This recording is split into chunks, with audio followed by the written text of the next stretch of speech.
Hello students, BA third year second paper.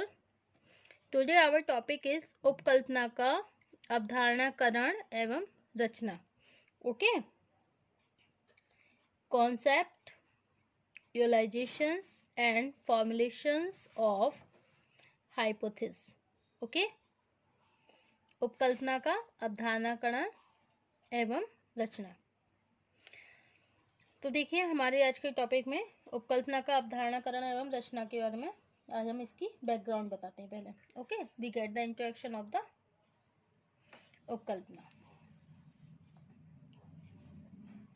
कॉन्सेप्टुअलाइजेशन. Okay, देखिए सामाजिक अनुसंधान के लिए अध्ययन के विषय अथवा एक विशेष समस्या का निर्धारण कर लेने के बाद शोधकर्ता के लिए यह आवश्यक होता है कि अध्ययन से संबंधित किसी ऐसे अनुमानित निष्कर्ष अथवा उत्तर की रचना कर ली जाए जिसे आधार मानकर विभिन्न तथ्यों को एकत्रित किया जा सके. संक्षेप में इस तरह के प्रस्ताविक निष्कर्ष अथवा विवेचना के आधार को ही हम उपकल्पना के नाम से संबोधित करते हैं. ओके, उपकल्पना किसे कहते हैं?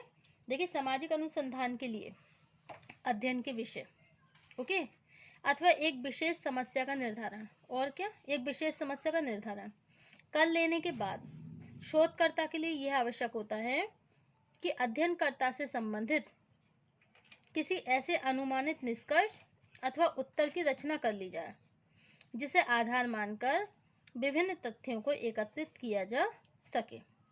संक्षेप में इस तरह के प्रस्तावित निष्कर्ष अथवा विवेचना के आधार को ही हम उपकल्पना के नाम से संबोधित करते हैं. तो किसे कहते हैं उपकल्पना?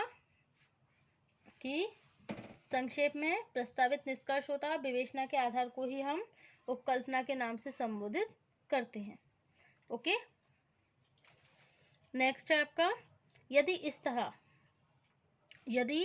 इस तरह के संभावित निष्कर्ष को स्थापित न किया जाए तो अध्ययनकर्ता को अध्ययन की वास्तविक दिशा को समझने में बहुत कठिनाई होती है. ओके, बेस्टर शब्दकोश किसके अनुसार है यार? वेबस्टर शब्दकोश. वेबस्टर डिक्शनरी में उपकल्पना को परिभाषित करते हुए कहा गया है कि उपकल्पना एक विशेष मान्यता, अनुमान, दशा अथवा सिद्धांत है. वेबस्टर्स की डिक्शनरी में क्या बताया है कि उपकल्पना क्या है? एक विशेष मान्यता है, अनुमान है, दशा है अथवा सिद्धांत है जो ज्ञात अथवा अज्ञात तथ्यों का परीक्षण करने का तार्किक आधार होता है. जो ज्ञात अथवा अज्ञात तथ्यों का परीक्षण करने का तार्किक आधार होता है. ओके, तो यदि इस तरह के संभावित निष्कर्ष को स्थापित न किया जाए तो अध्ययनकर्ता को अध्ययन की वास्तविक दिशा को समझने में बहुत कठिनाई होती है तथा अक्सर इस तरह के तथ्यों का संग्रह कर लिया जाता है जिनकी अनुसंधान में कोई उपयोगिता नहीं होती. इस दृष्टिकोण से उपकल्पना को एक ऐसा गाइड कहा जाता है जो जंगल में भटकते हुए व्यक्ति को आगे बढ़ने के लिए सही दिशा दिखा सके. ओके, यह ध्यान रखना आवश्यक है कि एक उपकल्पना के रूप में अध्ययनकर्ता अनुमान पर आधारित जिस निष्कर्ष को लेकर आगे बढ़ता है उसका सदैव सही होना आवश्यक नहीं होता. ओके, यह भी संभव है कि अध्ययन से संबंधित तथ्यों के आधार पर कुछ ऐसे निष्कर्ष सामने आए हैं जो उपकल्पना से भिन्न हो. इस दशा में अध्ययनकर्ता द्वारा किसी नई उपकल्पना के आधार पर अध्ययन को आगे बढ़ाया जा सकता है. ओके, अब नेक्स्ट है, देखिए स्पष्ट है कि उपकल्पना एक ऐसा आधार है जिसकी सहायता से अध्ययनकर्ता नंबर 1 अनुसंधान से संबंधित विभिन्न तथ्यों को सही ढंग से एकत्रित कर सकता है। अनुसंधान से संबंधित विभिन्न तथ्यों को सही ढंग से क्या कर सकता है, एकत्रित कर सकता है। और नंबर 2 क्या है, प्राप्त तथ्यों का विशेष ढंग से इस तरह से मतलब इस ढंग से वर्गीकरण किया जा सकता है जिसके अध्ययन को व्यवस्थित रूप दिया जा सके। ओके, वास्तव में जो उपकल्पना है उसका तात्पर्य क्या है, केवल एक काल्पनिक निष्कर्ष से नहीं होता है, बल्कि एक शोधकर्ता जब किसी विषय पर अनुसंधान आरंभ करने से पहले स्वयं विषय से संबंधित तथ्यों का अवलोकन करता है और पूर्व में दिए गए सिद्धांतों का अध्ययन करता है, तो उसके सामने अनेक ऐसी दशाएं स्पष्ट होने लगती हैं जो अध्ययन विषय के कार्य कारण संबंधों की संभावना को स्पष्ट करती हैं।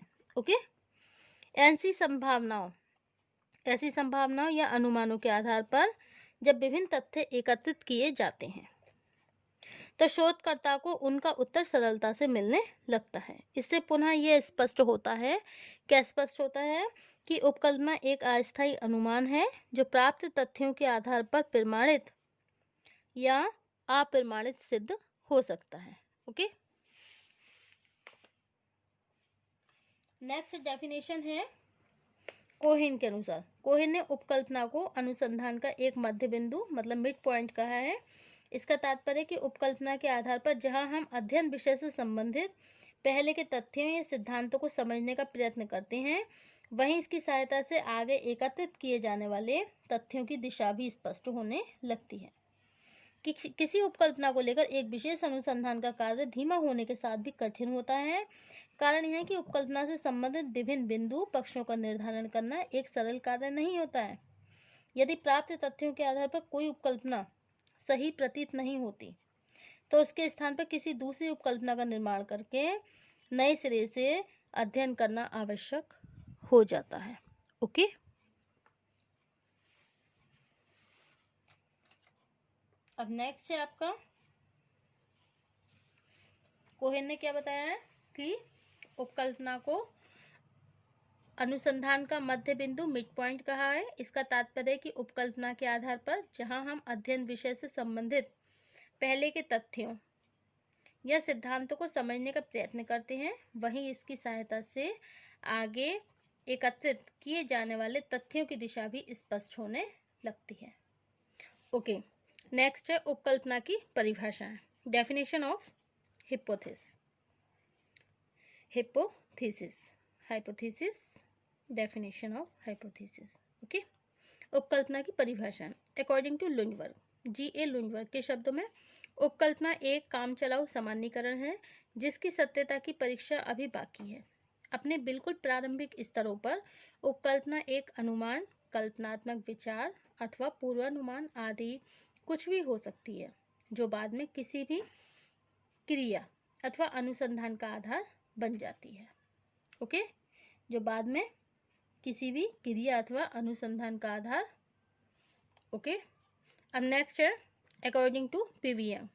देखिए, पीवी यंग ने कुछ भिन्न शब्दों में उपकल्पना को परिभाषित करते हुए कहा है कि एक अस्थायी लेकिन केंद्रीय महत्व का विचार जो उपयोगी अनुसंधान का आधार बन जाता है।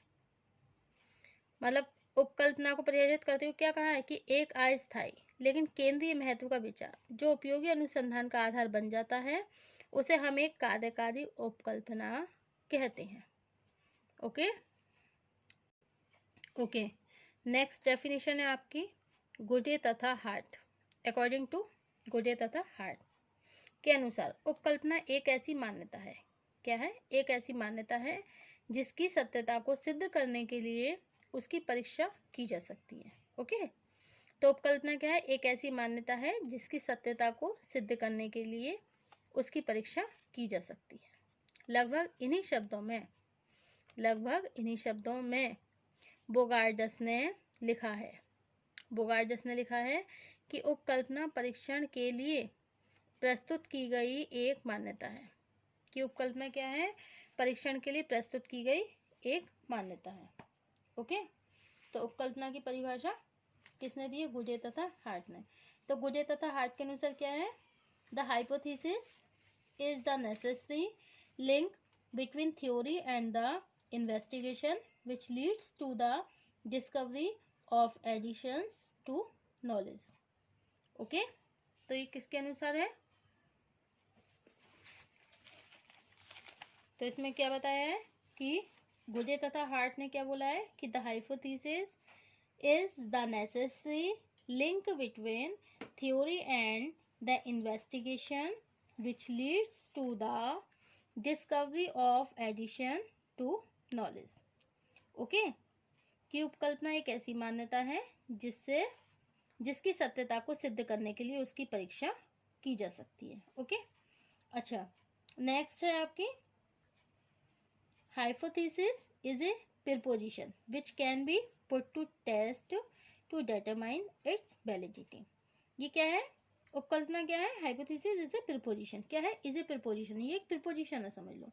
विच can be put to test, जो कि रखी जाती है टेस्ट करने के लिए. डिटरमाइन टू वैलिडिटी, वैलिडिटी को डिटरमाइन करने के लिए, मतलब जिसकी सत्यता को सिद्ध करने के लिए उसकी परीक्षा की जा सकती है. ओके, अब नेक्स्ट क्या है? E.S. बोगार्डस ने भी बोली है कि हाइपोथेसिस क्या है? Is a preposition to be tested. E.S. Bogardus ने भी क्या बोला है इनके बारे में अबाउट द सोशियोलॉजी कि हाइपोथेसिस क्या है? Is a preposition to be tested. Okay, अच्छा, नेक्स्ट क्या है? The provisional center vital ideas. ये जो प्रोविजनल सेंट्रल है, विटल आइडियाज हैं, which becomes the basic for fruitful investigation is known as a working hypothesis. ये किसने दी है?